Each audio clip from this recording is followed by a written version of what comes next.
Story 1. The Roadside Stalker. The night was one of those where the darkness didn't just surround you, it pressed in. No moon, no stars, just the crunch of tires on cracked asphalt and the faint hum of an old Chevy struggling to keep a steady pace. Carter sat slouched in the passenger seat, head against the window, mouth slightly open in sleep. We'd been driving for hours, 15 in total if we stuck to our plan, and by the time he took over earlier, my eyes burned like sandpaper. I thought I'd be able to sleep while he drove, but I couldn't. Every time I closed my eyes, the silence felt too loud, like there was something moving just beyond the reach of the headlights. 4 hours later, it was my turn again.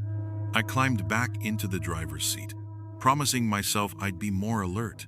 But fatigue is a slow, creeping poison. My focus tunneled to the road ahead, and somewhere along the way, I completely forgot to watch the gas gauge. Carter's old Chevy didn't have a fancy low fuel alert, just a stubborn needle that quivered lazily above empty. I didn't notice it dipping lower and lower, not until the engine coughed. Once, twice, then sputtered like it was choking on its own fumes. Carter woke with a jerk as I steered toward the shoulder. "We out of gas?" His voice was flat, but I could hear the edge in it. He pulled out his phone, scrolling for the nearest station. 4 miles, he said, sighing. Middle of nowhere, though. And it was. Just endless, flat fields, stretching into blackness. No other headlights in sight. We talked it over, but in the end, he volunteered to walk. "It's fine. I'll grab a canister and be back in an hour." He grabbed his jacket, stepped into the night, and within a minute, his silhouette vanished into the dark. That's when the air changed. Not in temperature exactly, it was pressure. Like the whole night got heavier, thicker. I sat back, staring at the steering wheel, blaming myself over and over. Then, headlights bloomed on the horizon. At first, I felt relief. Maybe someone could give us a ride. But as they got closer, I realized the car was moving too slow. The limit was at least 55 out here, but they crept past at maybe 20. Their lights were unnaturally bright, harsh, white, almost surgical. I didn't wave. Something in me said not to. I watched in my side mirror as they kept going, until they didn't. They slowed even more, stopped, and then they turned around. They passed by again, this time at a crawl 5 miles an hour, maybe less. I swear I could feel their gaze sliding over me through the glass. Then they sped off the way they came, disappearing into the night. My gut was screaming now. I kept my eyes locked on the road ahead, every second expecting those headlights to reappear. I pulled out my phone and called Carter. No answer. I told myself it was bad reception, but the knot in my stomach tightened. I called again. Nothing. That was it. I couldn't just sit there. I locked the car, grabbed my flashlight, and started jogging down the road in the direction Carter had gone. The silence out here wasn't peaceful, it was absolute. No wind, no insects, nothing but the pounding of my footsteps. 10 minutes passed. 15. No Carter. I slowed, breathing hard, when I heard it faint, high-pitched, and distant. A ringing. It took me a second to place it. It was Carter's phone. I turned toward the fields, squinting. About 30 feet off the shoulder, a faint bluish glow pulsed in the grass. Every muscle in my body locked. "Carter?" My voice felt too loud in the emptiness. No answer then. Suddenly, a whisper. Urgent. Hissing. "Get down." I froze. "What?" "Get down." I dropped into the grass without thinking, the damp earth soaking through my jeans. I couldn't see him, but I could feel the direction of his voice, low to my left. That's when I heard it. The hum. Slow, steady, mechanical like an engine idling in some endless loop. The same headlights appeared again in the distance, that same cold, surgical white. The car glided past, so slowly I could hear the faint crunch of gravel under its tires from two directions. But there was only one car. It turned around, passed again, turned again. Each time, the beam of its headlights skimmed just inches over the grass where we hid. I didn't breathe. I didn't move. Finally, the car accelerated, disappearing into the horizon. We waited another full minute before Carter's head rose from the grass. "We need to go." His voice was shaking. We ran. Not back to my car, straight toward the gas station. The cold air burned my lungs, and the gravel tore through my sneakers. But we didn't stop until the fluorescent lights of the station washed over us. Carter told me what happened as we caught our breath. The car had pulled up beside him. The driver leaned across the seat, grinning too wide, asking if he wanted a ride. When Carter refused, the man stepped out. His smile didn't falter, it just stretched, showing too many teeth. Carter bolted, cutting into the grass instead of staying on the road. He hid there, terrified, while the car circled back and forth. At some point, his phone fell from his pocket, but he didn't dare move to get it. We called the police, gave them the description of the car, the man. They searched, found nothing. Weeks later, I learned something that still makes my skin crawl. That stretch of highway, 20 years ago, 3 travelers vanished there. Witnesses had reported seeing an old sedan prowling the area at night, always turning around, always driving too slow. They never got the plates then, either. I haven't driven that road since. And I never, ever let the gas drop below half a tank. Story 2. The Motel Eyes. I thought that first drive with Carter was the scariest night I'd ever have behind the wheel.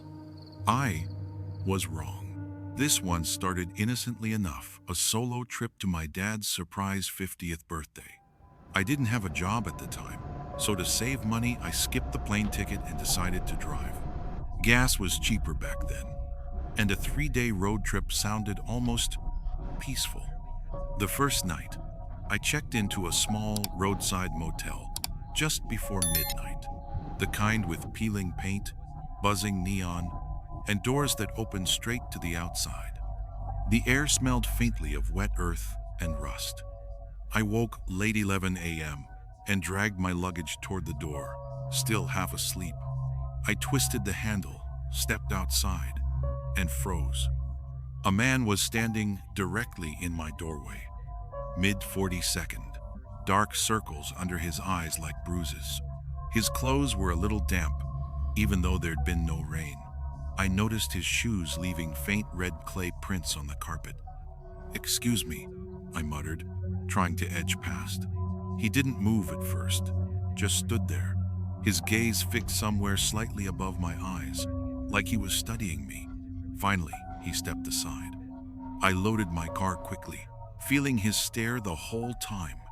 When I glanced back, he was still there, watching me drive away. The first few hours of the trip went smoothly. Towns and cities flickered past, their lights fading until it was just me, the road, and the occasional billboard. Somewhere after the 6th hour, I stopped for gas. That's when I saw it. A deep red, older model Corolla pulled in right behind me, so close it looked like its bumper was touching mine. The windshield was tinted so dark I couldn't see inside. No one got out to pump gas. No one moved. The back of my neck prickled. I quickly topped off, went inside for a coffee, and when I returned, the Corolla was still there. I drove away, hoping it was nothing. It wasn't. Merging onto the highway, I noticed them slot into the lane behind me. At first, they kept several cars back, but every time I changed lanes, so did they. I told myself I was imagining it, but as the sun dipped below the horizon, their taillights became the only constant in my mirror. Hours passed. The traffic thinned. Eventually, it was just us and the dark ribbon of highway. At one point, I glanced in the mirror and realized something unsettling. The passenger seat of the Corolla seemed to shift. Not like a normal movement, more like a shadow repositioning itself. But every time I looked straight, there was nothing there. By the 10th hour, my nerves were frayed. I needed a distraction just to keep awake. So when I saw an exit for a gas station, I took it. The convenience store was dark, closed for the night, but I figured I'd fill up anyway. The place felt wrong, isolated.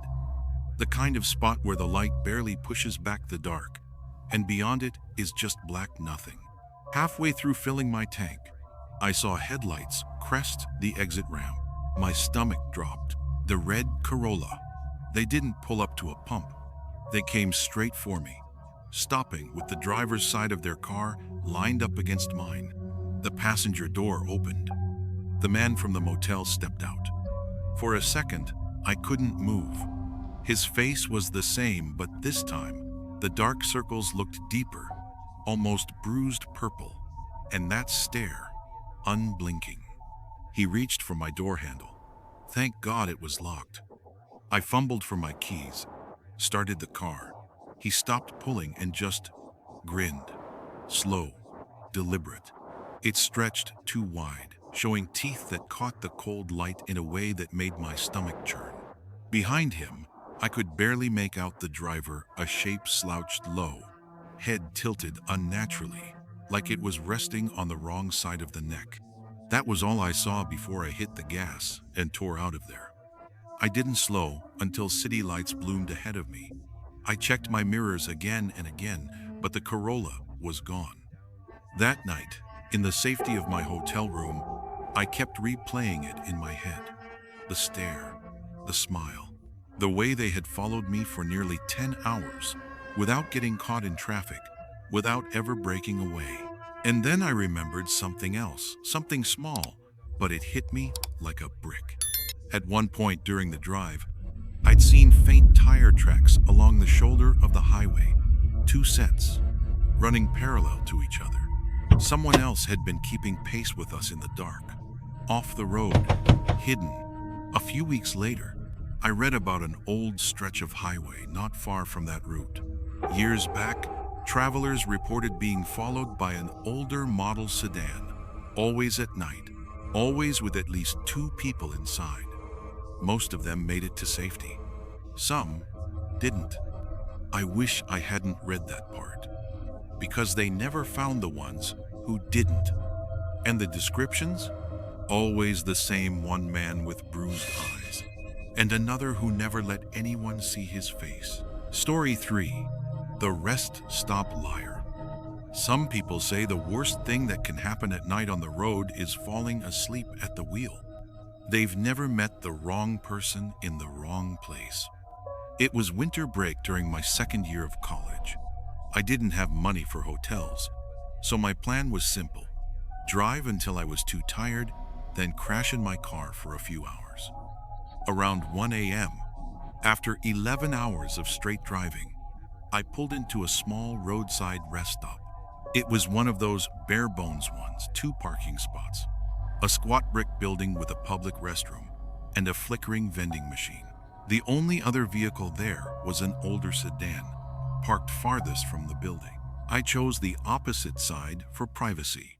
The cold hit me as soon as I stepped out, the kind of air that bites your skin. I stretched, grabbed my jacket tighter, and went inside to use the restroom. It wasn't clean, walls stained, faucet dripping, but it was quiet. Too quiet. When I came back out, my stomach tightened. A man was standing right next to my car, leaning forward to peer inside. He jerked slightly when I spoke. Can I help you?" He turned, forcing a quick laugh. "Thought you might be in there. Was gonna ask if you had a couple bucks for the vending machine." His voice was casual, but his eyes weren't prize. They were scanning my face like they were memorizing it. He smelled faintly of burnt matches and engine oil. "I've got no cash, sorry," I said, walking around him to get in my car. Instead of leaving, he tried to make small talk. "What brings you out here tonight?" I'm just tired. Need some sleep." My hand was already on the door handle. Finally, he gave a little shrug and walked away back toward the other car. I was too exhausted to care. I tossed my stuff in the back seat, reclined mine as far as it would go, and closed my eyes. That's when I noticed light moving outside. I sat up and glanced in the mirror. His car had moved now, parked directly behind mine. Its headlights were off, but I could see the faint outline of him in the driver's seat, just sitting there. Nope. I sat up, started my engine, and pulled out.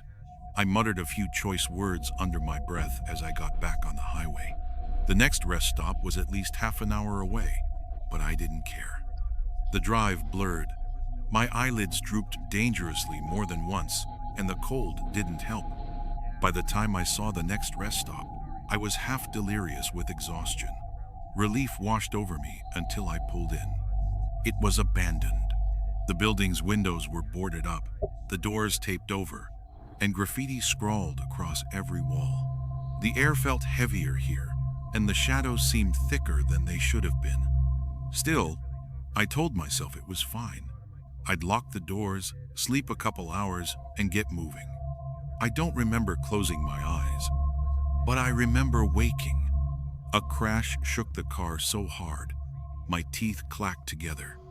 I sat bolt upright, heart hammering. Headlights glared in my rearview mirror. A car had pulled up right behind me. I turned toward the passenger side and froze. The man from the first rest stop was there, standing outside my window gripping a metal baseball bat. He swung.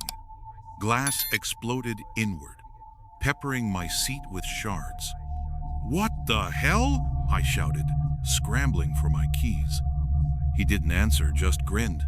That same grin from before. And then he started chanting, "Liar, liar, liar," over and over, each word punctuated by another swing. The sound wasn't right. His voice had layers, like two people were speaking in unison, one deep, one shrill. I got the engine on, tires squealing as I slammed it into gear. The bat hit the side of the car again, denting the door. I pulled away, but not before catching a glimpse in my side mirror. The driver's seat of his car was empty. My hands shook so badly, I could barely dial 911. I met an officer at a gas station several miles away, where we went over the damage. 2 shattered windows, multiple dents, and worse, my back tire was nearly flat from a slash. Another officer went to check the abandoned rest stop. They found broken glass scattered across the ground, but the man and whoever else had been with him was gone. Later, one of the officers pulled me aside. Off the record, he told me there had been similar reports over the years. Always the same pattern, a seemingly random encounter at a rest stop, followed by a later attack. In most cases, the suspects vanished into the woods surrounding the abandoned lot before police could get there. Something about that place kept drawing them back. I replaced my windows and got the tire fixed, but the fear stayed. Now, no matter how tired I am, I never pull into a rest stop unless there are other cars and people around, even in the daylight, because that man's grin still flashes in my mind when I close my eyes. And sometimes, in my dreams, the chant comes back, 2 voices speaking at once. Liar, liar, liar. On empty roads, under cold stars, there's more than darkness waiting for you. Sometimes, it's waiting for you to run out of gas.